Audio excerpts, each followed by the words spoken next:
Taxi Driver, a guy who's post-Vietnam veteran. He's I did one of my film thesis papers on Taxi Driver. There's a it's basically a guy about PST, post-traumatic stress disorder. Give me nights, all nights, I can't sleep. Lone in New York City at a time when shit was going on in New York City. There was on the street, hookers everywhere. There was bathhouses. There was porn theaters. You're talking 70s New York City, not like now, Starbucks and Apple stores. Right. I mean, yeah, you're right. You're right. And here's a guy who's seeing this degeneration of America. And, that's why it's a really dark, disturbing film. If you really look at it, John, it's a very disturbing film. If you break it down. Yeah, Jodie Foster plays a prostitute who was 12, right?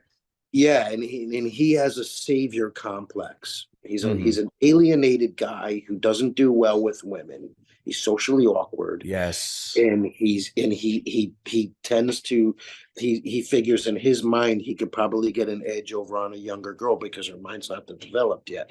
Okay. So he becomes obsessed with Jodie Foster, who's a prostitute on the streets, who's I think 13 in the film, supposed to be.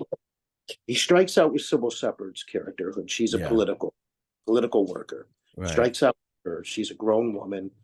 Fucks it up with her. So he's he takes it to an XXX rated film. Yeah. What was the good? Sorry. Go ahead. What was the thought process? Well, he doesn't distinguish the differences between men and women. He just figures, I go to these movies, so she must like them too. Okay. Pretty simple, basic. That was his mentality. He had the mind of, he didn't have a fully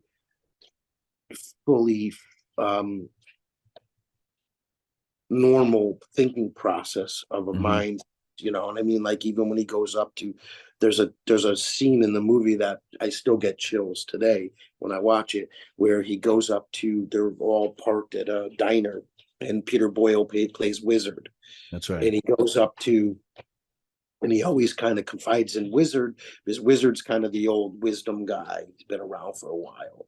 Nothing really bothers Wizard, though. He's one of those guys that's kind of laid back and goes with the flow. He knows how life is. You work and you die, and that's it. You know what I mean? And pretty simple guy. And De Niro comes up, Travis Bickle comes up to him and says, I got these. He said, Wizard, can I talk to you for a second? He says, I got these, I got these thoughts. I got these really bad thoughts. I think I'm going to do something bad. And Wizard says, we all get like that. Just getting you down.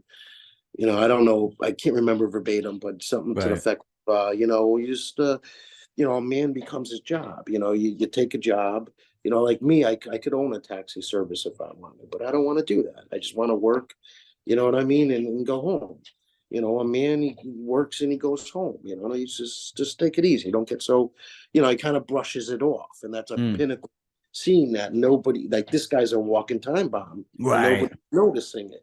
Yes. And he's given the clues, and it's one of the first films where it also glorified the anti-hero, because at the end, De Niro becomes the hero. There's newspaper clippings of him killing drug addicts. Yeah. But you know what I mean? So it's like Scorsese is brilliant in that aspect where he wants to put it, what side are you on? Are you on the side where he goes on a rampage and shoots these guys and kills all these guys because he's infatuated with a 13-year-old prostitute? Or he cleaned up the streets. He killed hookers, junkies, and pimps, and he cleaned up the street, and he's kind of an anti-hero. It's whatever way you want to look at it.